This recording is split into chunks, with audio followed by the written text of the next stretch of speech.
할렐루야. 아멘. 우리 옆 사람과 다시 한번 좀 인사했으면 좋겠습니다.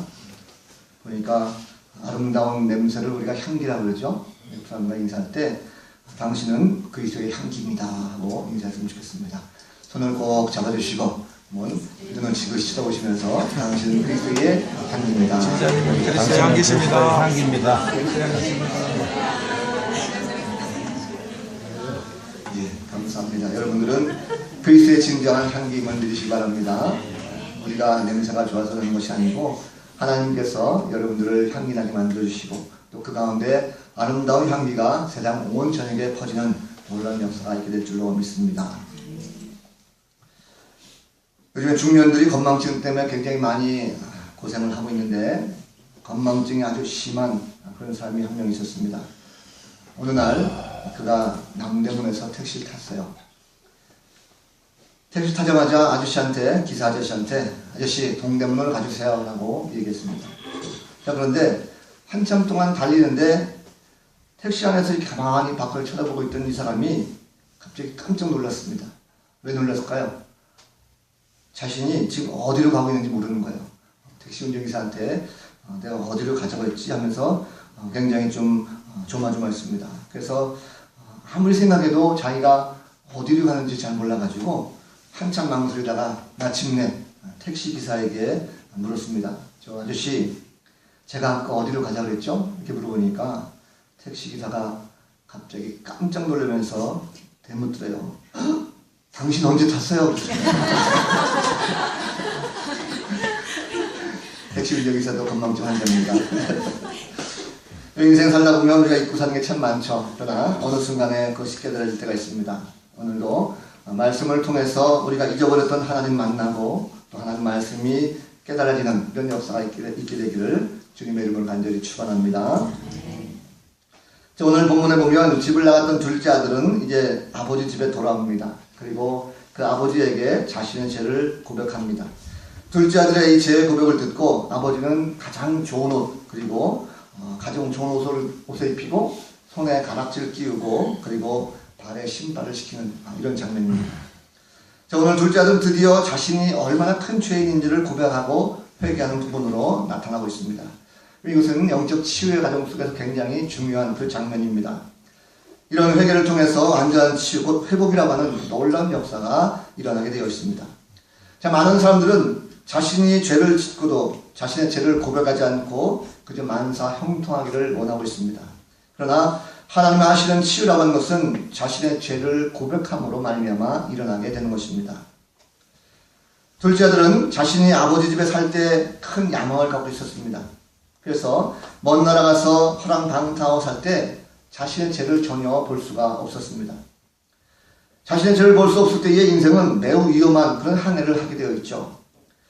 둘째 아들은 아버지와 함께 살 때는 자신이 죄인인지를 전혀 알지 못했고 심지어 아버지의 모든 재산, 유산을 가지고 자기가 먼 나라로 떠날 때 그때까지만 해도 자신이 죄인이라고 하는 사실을 꿈에도 알지 못했습니다. 그저 아버지를 빨리 어떻게 멀리 떠날 수 있을까? 멀리 떠나려고 먼 나라를 택했지만 이것이 얼마나 끔찍한 죄라는 것을 그는 알지 못했다는 것입니다. 자식을 이기는 부모는 없다고 그러죠. 그래서 둘째 아들이 떠나겠다라고 아버지에게 고집을 피울 때 아버지가 그 아들의 눈을 가만히 보니까 이 둘째 아들의 눈은 아주 이글이글 타오르면서 그 죄의 불길 속에 빠져드는 그 눈빛을 봤습니다. 그래서 아버지는 이 둘째 아들을 먼 나라로 보낼 때 기쁜 마음으로 보낸 것이 아니라 할 수 없이 그 아들을 먼 나라로 보낸 것입니다. 자, 그래서 둘째 아들은 죄악의 늪으로 빠져들어갑니다. 그랬던 둘째 아들이 이제 다시 아버지 집으로 돌아왔습니다. 자, 떠날 때는 어떻게 떠났습니까? 떠날 때는 의기양양하게 떠났겠죠. 자신만만하게 떠났습니다. 그래서 이런 촌구석에 사는 아버지가 뭐 볼 거 있느냐? 야, 내가 이렇게 구차하게 살지 않겠다 하면서 아버지가 사는 그 모습 자체가 굉장히 초라해 보이고 구태여 하기 때문에 나는 절대 이런 것을 살지 않을 것이야 하면서 미래의 꿈과 희망을 주는 그런 도시를 향해서 이제 냄새나는 시골을 벗어나가지고 미지의 그 도시를 향해서 나아갔습니다. 그 먼 나라에 가서 둘째 아들은 자신의 죄악성을 보기 시작합니다. 자, 그는 사업을 잘 해가지고 큰 부자가 되고 싶었습니다. 사실 그런 목적을 가지고 없겠죠. 그런데 사실 그곳에서 열심히 불을 얻고 싶었지만 밤마다 타오르는 어떤 그런 끊임없는 내면의 죄악들, 그런 것을 억누르지 못했습니다. 환락과 또 음탕한 그런 시간을 보내면서 아버지의 그 모든 귀한 재산을 다 허비하고 잃어버렸습니다. 비로소 다 잃어버린 후에야 자신의 처절한 죄성을 보게 됐습니다. 끔찍한 자신의 죄악을 바라보게 된 것이죠. 여러분, 자신이 죄인인지 모르고 사는 것은 그의 인생에 매우 위험하고 큰 사고를 칠 수가 있습니다. 자, 그런데 그러한 둘째 아들에게 하나님은 찾아오십니다. 그에게 죄를 볼 수 있도록 그의 눈을 밝혀주십니다. 하나님이 열어주신 눈으로 인해서 그는 두 가지 자신의 죄를 고백합니다. 성경 말씀 보니까 자신의 죄를 고백할 때에 하늘과 아버지께 죄를 지었다라고 고백합니다. 하늘과 아버지께 지은 죄죠.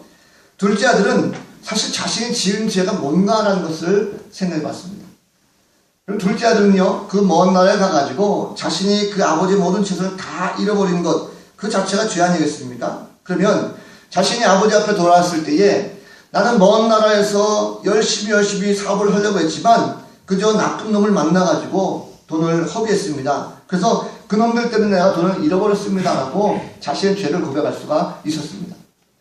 뿐만 아니죠. 자신이 열심히 사업을 하려고 했지만 그 나라에 흉년이 들어가지고 먹을 것이 없었습니다. 결국은 자신이 아무리 노력을 해도 환경이 이래가지고 나는 사업에 실패했습니다 라고 말할 수도 있었습니다. 혹은 내가 아무리 열심히 노력을 한다 할지라도 내 앞에 있는 아리따운 아가씨들이 나를 밤마다 유혹하기 때문에 그 미녀의 유혹에 넘어가지 않은 사람이 어디 있겠습니까? 결국 그 여자들의 유혹 때문에 내가 사업에 실패했습니다 라고 그 자신의 죄를 회개할 수도 있었습니다. 그런데 둘째 아들의 죄의 고백을 보니까 그런 것들을 고백하지 않았습니다. 그는 말씀하기를 분명하게 확고하게 말하기를 바로 하늘과 아버지께 내가 죄를 지었다라고 말했습니다. 여기 하늘과 아버지께 지었다라고 하는 이 죄의 고백은 어떤 죄입니까? 바로 자신의 마음속에 무엇이 들었는가라는 것입니다. 내 마음속에 나는 돈으로 가득했습니다. 내 마음속에는 물질로 가득했습니다. 그런 욕심이 가득했기 때문에 내 마음속에는 하나님이 없었다라고 하는 이런 고백입니다. 돈 속에 빠졌던 자신을 정확하게 봤기 때문에 자신의 마음속 깊은 곳에서 하나님을 향한 그런 사랑도 없었고 또 하나님을 향한 그런 믿음도 없었다는 것입니다. 결국 오직 자신을 돈을 향하는 마음과 돈으로 충만한 자신을 발견하겠습니다. 그래서 그는 말하기를 이제 자신은 하늘에 죄를 지었다라고 그가 고백한 것이죠. 자신이 진정한 회개를 할 때에 가장 근본적인 회개라는 것은 하나님께 대한 회개가 있어야 진정한 치유의 회복을 경험할 수가 있습니다. 자신의 모든 죄를 하나님께 갖고 나가서 자신이 하나님께 어떤 죄를 지었는지 정확하게 알아야 됩니다. 하나님과 자신과의 관계를 정확하게 알지 못하면 그는 진정한 죄를 고백하지 못하게 됩니다. 가장 근본적인 죄의 문제를 인식하게 되면 하나님에 대한 자신의 죄를 정확하게 알게 됩니다. 그렇다고 한다면 지금 하나님께서는 이 둘째 아들에게 대한 어떤 죄를 깨닫게 하시는 걸까요? 정말 하나님께서는 이 둘째 아들에게 그 자신의 마음을, 인간적인 마음을 가지고 가득 채웠다는 것입니다. 세상의 모든 돈과 활락으로 가득 채우고 그 헛된 것을 채워있던 자신의 모습을 발견하게 되는 것입니다. 이것은 먼 나라에 가서 지은 죄가 아닙니다. 이미 그는 둘째 아들은 아버지 집에 있을 때부터 그는 자신의 꿈을 이루는 그런 인생을 가지고 목표를 가지고 야망을 가지고 그 모든 죄를 짓고 있었다는 것입니다. 결국 그는 집을 떠났을 때의 죄인이라고 생각했습니다. 밤마다 술을 버리고 환락의 파티를 벌이고 창녀들과 함께 즐거운 밤을 보내면서 아버지 재산을 다 허비하고 다 없애버린 것, 이것을 죄라고 생각했습니다. 그런데 그가 돼지우리에 들어가서 돼지들과 함께 지내면서 밤하늘을 쳐다볼 때에, 초량하게 볼 때에 그 아버지의 재산을 없앤 것, 그것은 지극히 작은 죄였구나라는 것을 그가 알게 됩니다. 그렇습니다. 창녀들과 놀아나는 것도 죄입니다.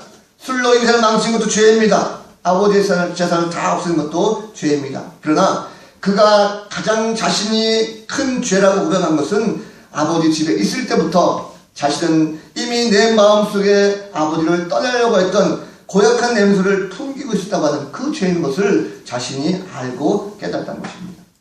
결국 둘째 아들은 자신이 지은 가장 큰 죄는 돈과 여자가 아니었습니다. 바로 아버지 집을 떠나려고 했던 그 죄가 가장 끔찍하고 가장 큰 죄악이라고 하는 사실을 그가 알았다는 사실입니다.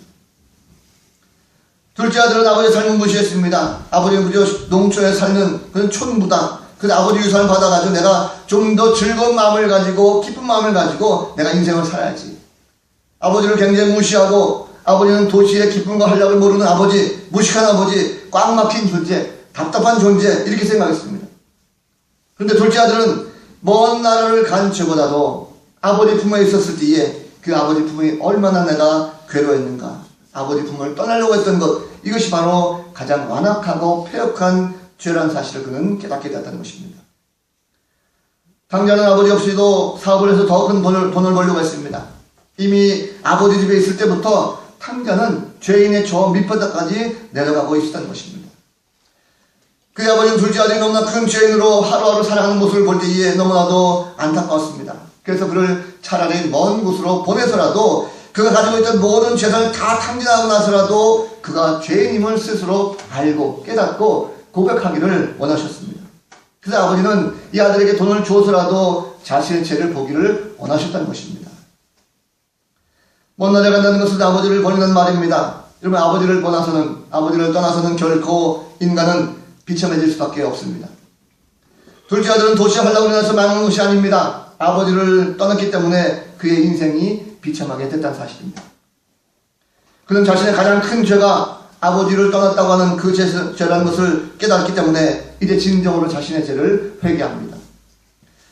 둘째 아들 회개는 다시 아버지께로 돌아가는 그런 계기가 됐습니다. 자신이 더럽고 추악한 존재이지만 정말로 큰 죄를 지었지만 이제 그 죄악을 깨닫고 알았기 때문에 자신이 회개함으로 하나님 아버지께로 돌아갈 수가 있었습니다. 그는 돌아가서 자신이 더럽고 추악한 일을 고백합니다. 나는 하늘과 아버지께 죄를 지었습니다. 다른 것을 전혀 말하지 않았습니다. 돈을 잃어버렸다고 고백하지 않았고 아버지를 떠났다고 하면서 그가 심적으로 눈물하면서 회개한 것은 바로 하늘과 아버지께 내가 죄를 지었습니다 라고 철저하게 눈물을 흘리며 고백하는 것입니다. 하나님께서는 둘째 아들을 먼 나라에 보내서 이제 모든 돈을 다 잃게 하고 돼지우리 속에 자신의 모든 죄악을 다 보게 하셨습니다. 그런 죄악을 인해서 자신의 더럽고 추악한 모든 죄를 다 뉘우치고 이제 하나님 아버지께로 돌아와서 자신의 모든 더러운 죄를 다 회개하게 됐습니다. 그렇습니다. 여러분, 오직 하나님만이 인간이 어디에서부터 잘못됐는지 정확하게 알려주고 또 깨닫게 해주십니다. 자신의 모든 죄를 깨닫는 것은 하나님의 치유의 역사입니다. 인간은 스스로 자신의 죄악을 절대 볼 수가 없습니다. 인간은 스스로 자신의 죄악을 구할 수 없습니다. 둘째 아들이 환경을 탓하지 않았습니다. 자신을 보낸 아버지를 탓하지도 않았습니다. 먼 나라의 나쁜 친구들도 탓하지 않았습니다. 모든 것을 다 자신의 죄악으로 고백하도록 하나님께서 그 마음을 역사해 주셨습니다. 오직 하나님만이 인간의 모든 죄악이 무엇인지를 알게 해주시고 오직 하나님만이 인간이 언제부터 죄인인지를 깨닫게 해주십니다. 하나님은 인간의 실존을 정확하게 보게 해주시는 바로 거울과 같습니다. 하나님께로 나오지 않으면 자신의 모습을 볼 수가 없습니다. 알 수가 없습니다. 하나님께로 나온 자만이 반드시 자신의 모습을 정확하게 볼 수가 있습니다. 하나님은 둘째 아들의 모든 죄를 다 용서해주고 싶었어요. 그래서 그가 지은 죄가 아버지의 돈을 잃은 죄도 있고 또 창녀들과 술 마신 죄도 있고 이 모든 죄를 있지만 가장 큰 죄는 바로 아버지를 떠난 죄까지도 이제는 그 아버지는 다 용서해주고 싶은 것입니다. 지난날의 모든 잘못을 후회하면서 괴롭게 남은 인생이다 할지라도 하늘을 향해서 전혀를 들지 못하는 그런 초라한 나의 모습이라 할지라도 심지어 모든 걸레같이 망가진 그런 인생이라 할지라도 하나님 아버지는 그를 깨끗하게 만들어주고 싶으셨습니다. 아버지를 떠나기 전에는 지은 죄부터 많은 것이 있었지만 아버지는 그것을 탓하지 않습니다. 모든 죄를 다 용서해 주시고 누구보다도 더 깨끗한 그런 삶을 살게 만들어 주신 것이 바로 아버지의 마음이었습니다. 아버지가 둘째 아들에게 자신의 죄를 보여주게 하는 것은 그를 책망하거나 그를 버리거나 그를 욕되게 만드는 것이 아니라 그를 다 용서해주고 그 모든 아픈 부분까지도 다 고쳐주기 위한 바로 하나님의 치유의 역사였다는 사실입니다. 치유란 무엇입니까? 치유란 바로 자신의 죄를 보고 자신이 어떤 존재인지를 아는 것이 치유의 가장 중요한 요소입니다. 자신이 누구인지 알지 못하면 치유는 절대로 일어나지 않습니다. 자신이 어떤 존재인지 고백하지 않으면 아무도 치유할 수가 없습니다. 둘째 아들은 하나님의 역사를 말미암아 자신의 죄를 보는 그런 눈이 열려서 아버지께로 돌아갔습니다. 이제 자신의 모든 죄를 고백하는 말미암아 과거의 모든 죄로부터 완전한 치유가 그 가운데 일어나기 시작합니다. 죄의 문제가 해결되지 않으면 완전한 치유는 여러분 일어나지 않습니다. 완전한 치유는 반드시 몸과 마음의 치유를 넘어서 죄의 문제까지도 넘어가야 되는 것입니다. 치유라고 하는 것은 바로 자신의 죄악을 고백하는 것이어야 됩니다. 하나님의 치유는 먼저 그의 영혼을 누게서 자신의 현재의 실존적인 모든 모습을 정확하고도 분명하게 보게 해주십니다. 그 모습을 통해서 내면의 모든 죄악을 먼저 고백을 하게 하고 또 하나님으로 말미암아 완전한 용서의 치유를 받게 되어 있습니다. 둘째 아들에게는 그는 인생 속에서 잊지 못할 트라우마가 있습니다. 여러분 생각해 보십시오. 둘째 아들이 먼 나라에 가서 아버지의 모든 재산을 다 탕제했습니다. 어떤 그런 죄책감이 있겠습니까? 그는 평생 아마도 자신 먼 나라에서 음흉한 친구들과 어울려서 술을 마시고 창녀들과 더불어 함께 몸을 섰고 이런 모든 것들이 정신적인 충격으로 그는 늘 평생의 죄책감으로 남아있을 것입니다. 이것을 만약에 가지고 산다고 한다면 그는 평생을 자책하면서 후회하면서 살게 될 것입니다. 그런데 오늘 말씀 보니까 하나님 아버지는 이 모든 치유함으로 말미암아 그의 모든 정신적인 죄책감 그런 모든 잘못까지도 다 깨끗해지는 놀라운 역사를 그에게 경험토록 만들어 주십니다. 집에 도착해서 아버지 품 안에 있을 때에 그는 죄인임을 고백합니다. 이제는 하나님의 치유로 말미암아 그는 예전에 다시 아들의 위치로 돌아갔습니다. 더 이상 종이 아닙니다. 아들로서의 모든 권세와 위치를 다 회복하게 됐습니다. 아무도 그를 종 취급하지 않습니다. 이제 하나님의 자녀요 아들로서 이제 증거하는 새 옷도 입히고 새 신도 시키고 가락도 끼는 이런 은혜를 받게 됩니다. 이것이 바로 완전한 신분이 회복되어지는 큰 축복이라는 사실입니다. 탕제 선물이라고 하는 책을 쓴 김치진 집사님의 이야기입니다. 이분은 직업이 교도관입니다. 재소자들을 다루는 그런 교도관이죠. 이분은 결혼하고 아내 때문에 교회를 나가게 됐어요. 그때 그가 이런 기도했습니다. 제가 7급 공무원에 합격을 하면 더욱더 열심히 하나님을 섬기겠습니다. 그런데 합격이 됐습니다. 합격이 되면 당연히 교회 나갈 줄 알았는데 교회를 나가지 않냐고 오히려 세상으로 나갔습니다. 수입이 생기게 되니까 자연히 이제 그 돈을 활용하게 되는데 주식에 손을 댔습니다. 처음에는 잘 되는 것 같았어요. 가만히 앉아있어도 돈이 들어오게 되니까 그것을 가지고 가서 술을 먹고 방탕하고 더 깊이 세상 속으로 빠져들어갑니다. 근데 그렇게 잘 되던 주식이 한순간에 하락이 되고 결국 많은 돈을 또 빌려서 다른 주식을 하게 되었지만 결국 빚만 잔뜩 지고 폭삭 망하게 됐습니다. 김 유사님이 너무나도 죄송스러운 거죠. 아내에게도 죄를 진 것 같고 자식들에게도 죄를 진 것 같기도 하고 또 돈 빌린 사람들에게도 죄인 것 같다 생각이 들어가지고 도저히 죄책감이 시달려가지고 참다 못해서 차라리 죽자 하면서 자살을 시도합니다. 그런데 세 번씩이나 과감하게 자살을 시도했는데 번번이 실패합니다. 왜 실패할까? 가만히 보니까 이 김씨 집사가 자살하려고 시도할 때마다 전화가 오는 거예요. 근데 전화 오는 것이 한 가지 이유입니다. 첫 번째 자살 시도할 때 자기 아들이 사고를 쳤다는 전화입니다. 자기 아들이 학교에서 공부하는데 당신 아들이 학교에 장애아를 때려가지고 장애아가 다쳤으니까 문제가 됐으니까 빨리 오라고 해가지고 자살에 미수를 붙였습니다. 두 번째 자살하려고 할 때는 당신 아들이 물건을 훔치다 걸렸으니까 빨리 오라는 것입니다. 또 가게 됐어요. 희한하게도 자살을 시도하려고 하면 당신 아들이 문제가 생겼다라고 해가지고 전화를 받는 이런 역사가 있었습니다. 세 번째 자살하는 순간도 마찬가지로 전화가 왔습니다. 그때 이 집사님이 비로소 이것이 하나님의 역사이구나 라면서 그가 깨닫게 됩니다. 왜 이런 일이 벌어질까? 왜 저렇게 사고치는 아이가 자꾸 내 아들일까 하면서 그 아들의 모습을 가만히 보니까 그 아들의 모습은 바로 자신의 아들이 아니라 그 모습 속에서 자신이 하나님의 아들로서 얼마나 많은 사고를 치고 돌아다녔는가라는 것이 깨닫게 되면서 자신이 죄인된 모습으로 하나님 아버지 앞에 서 있는 것을 보게 됐다는 것입니다. 그가 그래서 철저하게 하나님 앞에 회개합니다. 하나님, 내가 죄인입니다. 내가 죄를 지었습니다.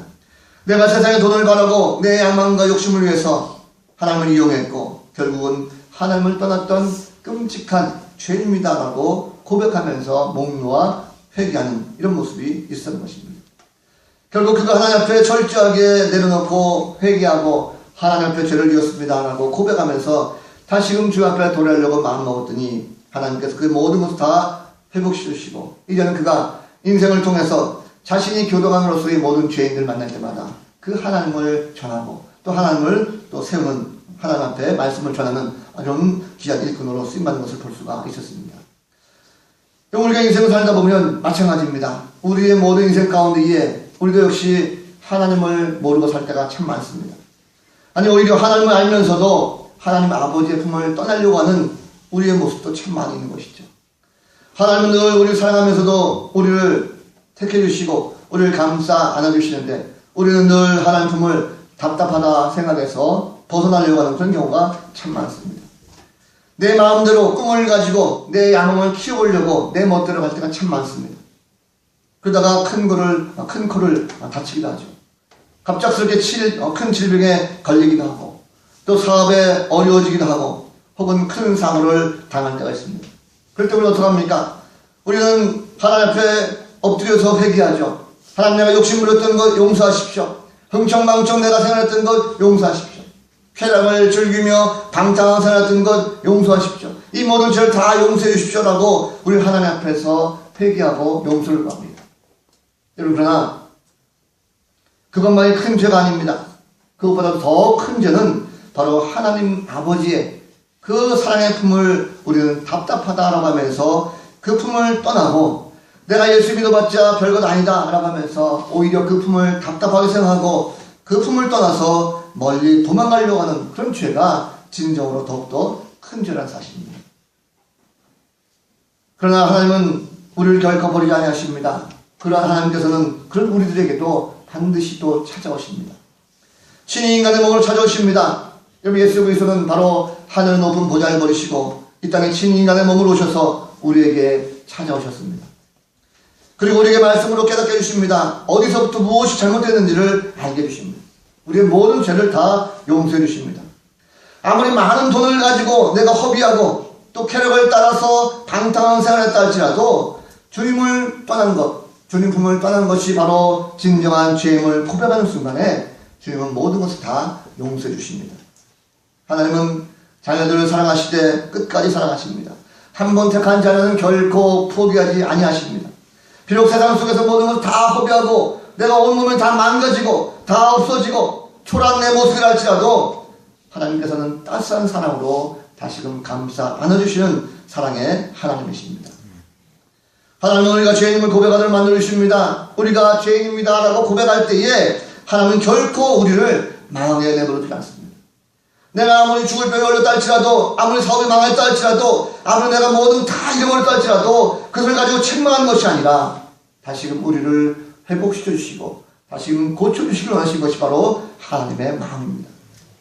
여러분 그러면 우리가 하나님께서 우리를 치유하기 위해서 때로는 우리를 엄하게 험한 산에 내보낼 때도 있습니다. 그것이 바로 우리를 망하게 하는 것이 아니라 우리를 고통당하게 하는 것이 아니라 그 가운데서 우리를 온전하게 치유해 주기 위한 바로 하나님의 방법임을 믿으시기 바랍니다.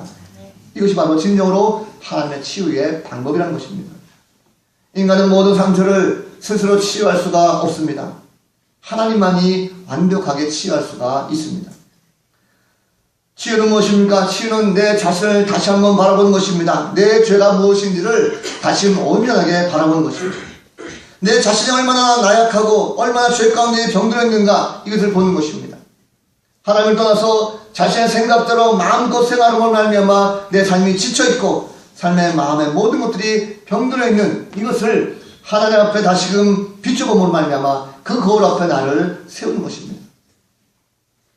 자신의 내면의 진실된 모습을 바라보고 아버지께로 돌아와서 나는 죄인입니다 라고 고백하는 순간 그 모든 외적으로 내적인 모든 치유는 반드시 일어납니다. 자신의 내면을 고백할 때에 하나님으로부터 완전한 치유의 역사가 일어나는 줄로 믿으시길 바랍니다.